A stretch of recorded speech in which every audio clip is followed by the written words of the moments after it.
Good morning YouTube land, welcome to episode 5 of 21cc Rides.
Hey everyone, so now we're out here in the general population as we're allowed to do so.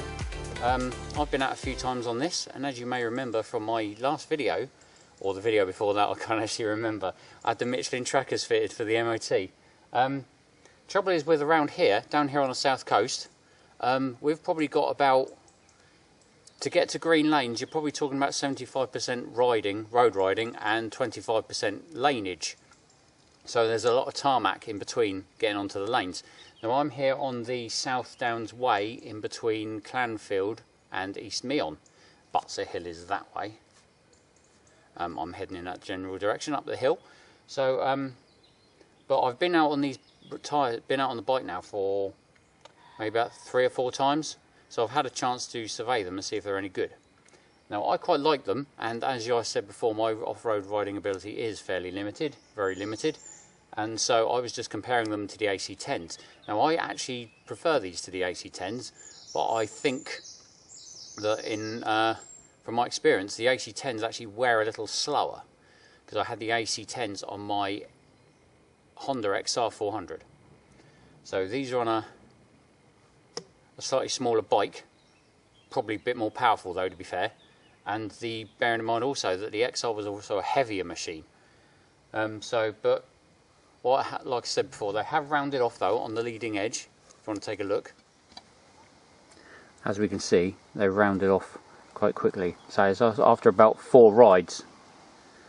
So it's not bad, but with the amount of roads we have around here, it's probably actually quite good. You could get a softer tyre and just murder them relentlessly, but what's the point really?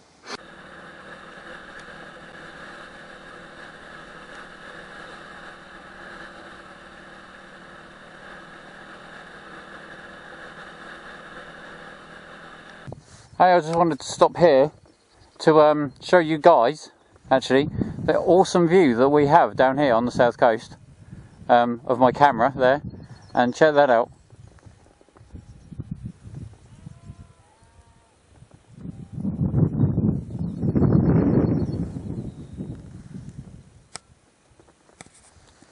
I mean, really, is there any actual better place to live rather than on the south coast of England?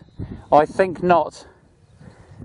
Hey, so I'm here again on the other side of Butser Hill. Excuse me. Just to reiterate what I said a minute ago with the view. Check some of this out. I mean, behind me.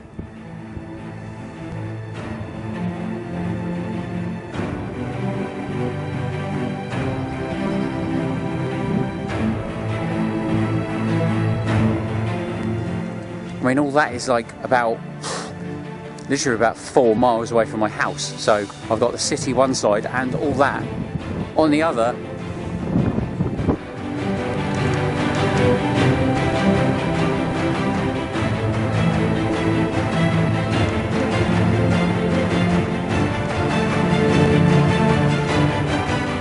Hi everyone, I've just stopped here for a quick break. Let's have a look at the scenery.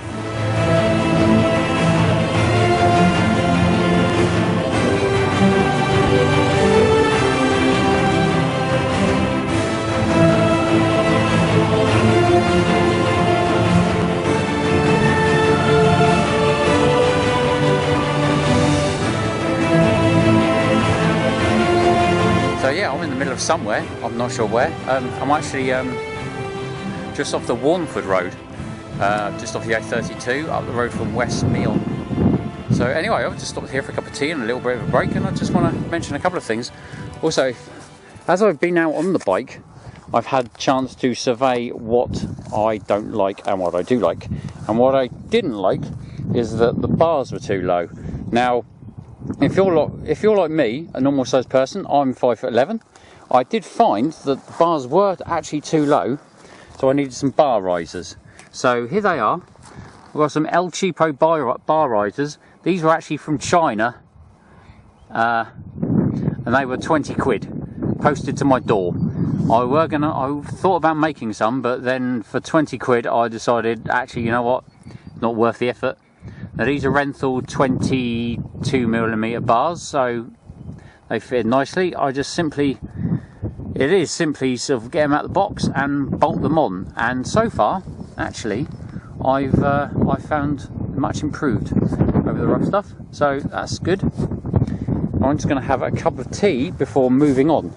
Anyway, as we can see, out in the wilderness, finally, after months of lockdown and etc., I got through my first muddy puddle as well today, as you saw a minute ago on the onboard footage on the helmet cam. So that's quite good. Anyway, there. So far, I'm actually really enjoying the WR250F.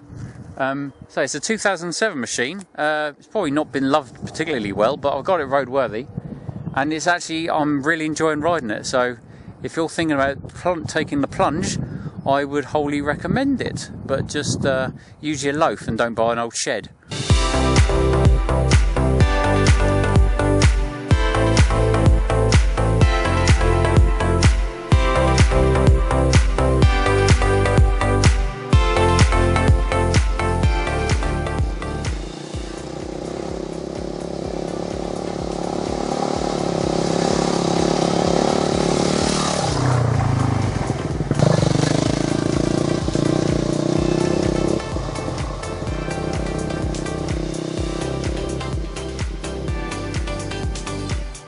Right, so after that caper out on the WR250F, I can honestly say that I actually quite enjoyed riding that. It's quite a good bike. It's very light, it's very manoeuvrable for someone like a novice like me, so that's a plus point. Anyway, thank you for watching this episode, and I will see you again soon. Ciao for now. And like Columbo says, one more thing, don't forget to like, comment and subscribe. Anyway, see you later.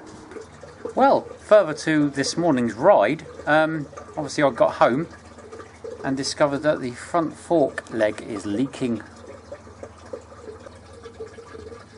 Right, well, if you can take your ears and mind off the sound of the wastewater running into the drain for just a couple of seconds, you can check out this oil leak here out of my right fork leg. As you can see, that's leaking like a SOB, so that is going to have to be a job. It's going to have to be sorted out ASAP. In fact, what I did find while wheeling it around, or before I started to wheel it around to wheel out here to do this quick shot, I did find that it had actually leaked, had dripped at some point onto the tyre there and there. So that's fork oil dripping everywhere, so that wants sorting out rather quickly, don't you think? So that will be sorted out before I ride it again, in time for episode 6, or whatever I choose to do with episode 6. I don't even know if I'll include the WR in episode 6. We'll have to wait and see, won't we? Anyway, ciao for now.